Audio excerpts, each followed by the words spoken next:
Hello students, আমার চ্যানেলে তোমাদেরকে স্বাগত। শুরু করছি ক্লাস 12-এর থার্ড সেমিস্টারের একটি বাংলা ক্লাস। দেখতে পাচ্ছ তোমাদের সামনে রয়েছে রায়মার্টিন প্রশ্নবিচিত্রা ক্লাস 12-এর থার্ড সেমিস্টার। ঠিক আছে, তো এখান থেকে আমরা কিন্তু প্রত্যেকটা সাবজেক্টের চ্যাপ্টার ওয়াইজ আমরা ক্লাস করছিলাম। ঠিক আছে, দুদিন হলো আমি গতকালই একমাত্র দুটি ভিডিও দিয়েছি। তো এবার থেকে কিন্তু প্রত্যেক দিন তোমরা ক্লাস 12-এর থার্ড সেমিস্টারের ভিডিও পাবে এই রায়মার্টিন প্রশ্নবিচিত্রা থেকে, একদম চ্যাপ্টার ওয়াইজ। ঠিক আছে, চ্যাপ্টার ওয়াইজ ধরে ধরে করাবো, তারপরে মডেল সেট করাবো। কী বললাম, আগে চ্যাপ্টার ওয়াইজ শেষ করাবো, এখানে এই পিছনে যেগুলো চ্যাপ্টার ওয়াইজ প্রশ্ন আছে সেগুলো করানোর পরে আমরা কিন্তু মডেল সেট করবো। ঠিক আছে, তার আগে কিন্তু নয়। ঠিক আছে, তো চলো শুরু করে দিই বাংলার ক্লাস একটি ক্লাস 12 থার্ড সেমিস্টারের রায়মার্টিন প্রশ্নবিচিত্রা থেকে। চলো, তো গতকাল আমরা করেছিলাম ভাষা বিজ্ঞান। এই যে ভাষা যে অধ্যায়টা আছে, ভাষা অধ্যায় থেকে ভাষা বিজ্ঞান ও তার শাখা প্রশাখা, এই অধ্যায় থেকে আমরা প্রথম 25টি প্রশ্ন আমরা করেছিলাম। এই যে শৈলী শব্দটা এই পর্যন্ত করেছিলাম। তো এবার এখন আমরা এখান থেকে করবো, 26 থেকে করবো। ঠিক আছে, আজকে এটা দ্বিতীয় পর্ব। দেখো, অর্থাৎ এই অধ্যায়ের শেষ পর্ব। দেখো, ভাষাবিজ্ঞানের 3টি বহুল প্রচলিত শাখার নাম হলো তুলনামূলক ভাষাবিজ্ঞান, ঐতিহাসিক ভাষাবিজ্ঞান, বর্ণনামূলক ভাষাবিজ্ঞান। আচ্ছা, ভাষাবিজ্ঞানের আলোচ্য বিষয় হলো মুখের ভাষা। ত্রয়োদশ শতাব্দীতে অভিধান বোঝাতে জন গারল্যান্ড যে শব্দটি ব্যবহার করেন এটা হলো ডিকশনারিয়াস। আচ্ছা, এক বা একাধিক ভাষার কালগত ধারাবাহিক রূপান্তর এবং বিভিন্ন ধরনের ধ্বনি পরিবর্তনের কারণ আলোচনা করে ঐতিহাসিক ভাষাবিজ্ঞান। 30 তারিখ দেখো, মানিক বন্দ্যোপাধ্যায়ের পদ্মা নদীর মাঝি উপন্যাসে বহু বিচিত্র চরিত্রের সমাবেশ লক্ষ্য করা যায়। এই উপন্যাসে যেমন আছে কুবের, যদু প্রমুখ দরিদ্র জেলেমাঝি এবং তাদের ভাষাও বাঙালি উপভাষা ঘেঁষা, তেমনি আছে হোসেন মিয়া, আমিনুদ্দিন, রসুল প্রমুখ মুসলিম সম্প্রদায়ের মানুষের আঞ্চলিক ভাষা এবং নারী চরিত্রের স্বতন্ত্র সংলাপ। এই জাতীয় বহু চরিত্রের কথার বিভিন্নতাকে মিখাইল বাখতিন বলেছেন এটা হলো বহু সরিতা। স্টাইল হলো ব্যাকরণের সম্ভাবনার বিশেষ নিষ্কাশন। বর্ণনামূলক ভাষাবিজ্ঞানের সূত্রপাত হয়েছিল ইউরোপে। ড্যাশ সালে ইংরেজি ডিকশনারি শব্দটি পাওয়া যায় স্যার টমাস এলিয়টের ল্যাটিন ইংরেজি অভিধান, এটা 1858 সালে।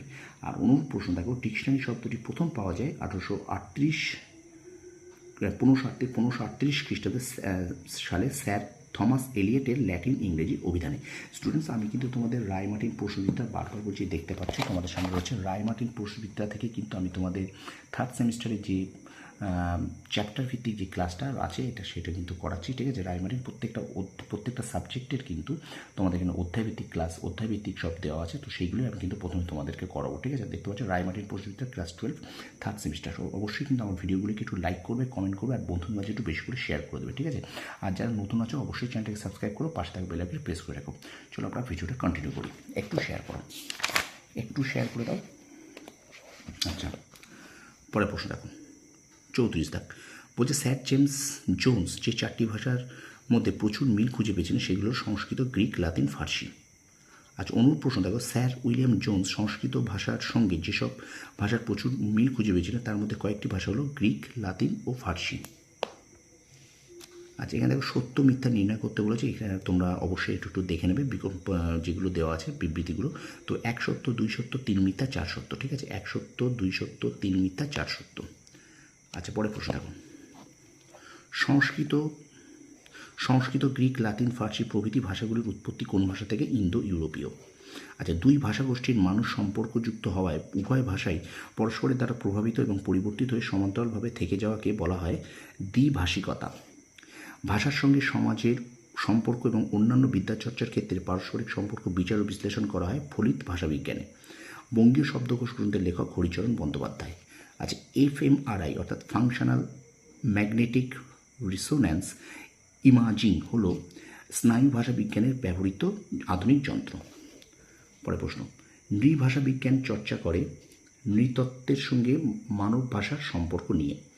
আচ্ছা, বর্ণনাত্মক সমাজ ভাষাবিজ্ঞান প্রধানত ড্যাশ উপরে গুরুত্ব আরোপ করে, এটা হলো ভাষা বৈচিত্র্যের। আচ্ছা, পরে প্রশ্ন, বর্ণনামূলক ভাষাবিজ্ঞানের মতে কোনো ভাষার আলোচনার প্রধান বিষয় কটি? 4টি।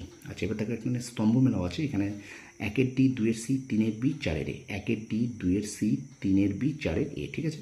আচ্ছা, যে ভাষাবিজ্ঞান সমগোত্রজ ভাষাগুলির মধ্যে তুলনা করে এবং তাদের উৎস ভাষাকে বা মূল ভাষাকে পুনর্নির্মাণ করে তাকে বলা হয় তুলনামূলক ভাষাবিজ্ঞান। আচ্ছা, ভাষাবিজ্ঞানে ল্যাস শব্দটির অর্থ হলো ল্যাঙ্গুয়েজ অ্যাকুইজিশন সিস্টেম। আচ্ছা, এবার 47 দাগে দেখো, ভাষাবিজ্ঞানের বিভিন্ন শাখার শ্রেণীবিভাগ অনুসারে সঠিক বিকল্প, এটা কিন্তু অপশান সি হবে। তুমি একটু ভালো করে দেখে নেবে। ঠিক আছে, এটা আমি পড়ছি না। আর 48 থেকে দেখো ডায়াগ্রামের ভিত্তিতে শূন্যস্থানটি সঠিক বিকল্প হলো, এটা কিন্তু রোমন্থন। ঠিক আছে, তো এই ছিল তোমাদের রায়মার্টিন প্রশ্নবিদ্যা থেকে চ্যাপ্টার ভিত্তিক যে ক্লাসটা করছিলাম বাংলার, সেই চ্যাপ্টারটা আজকে আমরা কমপ্লিট করলাম। ঠিক আছে, অধ্যায়টার নাম হলো ভাষাবিজ্ঞান ও তার শাখা প্রশাখা। এখান থেকে মোট আমি তোমাদের কিন্তু দেখো গতকাল একটি ক্লাস দিয়েছি। ঠিক আছে, গতকাল ক্লাস দিয়েছি, দেখে নাও একটুখানি ক্লাসগুলোকে। ঠিক আছে, গতকাল আমি কিন্তু এটা দিয়েছি এখানে, আর তোমাদের জন্য এইগুলোকে রেখে দিচ্ছি। ঠিক আছে, এটা সেকেন্ড পার্ট। ঠিক আছে, সেকেন্ড পার্ট। তো এই ধরনের ভিডিও পেতে গেলে অবশ্যই কিন্তু আমার চ্যানেলটা সাবস্ক্রাইব করতে হবে, পাশে থাকা বেল আইকনটি প্রেস করে রাখতে হবে। ঠিক আছে, তোমরা সফল হও, তোমাদের সাফল্য কামনা করি। ধন্যবাদ।